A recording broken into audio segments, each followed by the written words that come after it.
what about economics? And when we think about the economy of South Africa, I know some of you are a little bit worried about this. And you have cause to worry, especially with what's happened in the last 2 years. But this is what we often do when we think about the economy, and when we think about the economy of South Africa, we often compare ourselves to countries that we're actually not comparable to.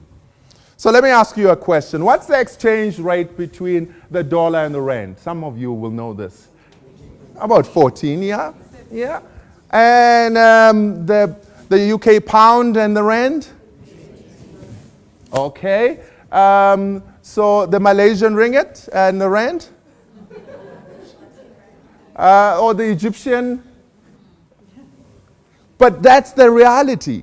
We are often comparing ourselves and so worried about countries that are way out of our league.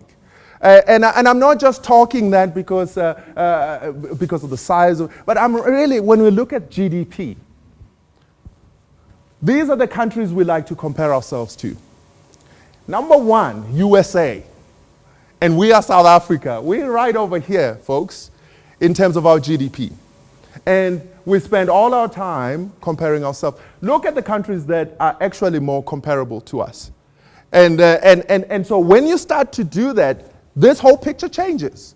Because as long as we're comparing ourselves to, I mean, even Canada is on the top 10 there. So we can't even compare ourselves to that. But Malaysia, Nigeria, Thailand, Iran, all of those countries, those are the countries that are more in line with us. And we are nowhere comparable to most of the BRICS countries.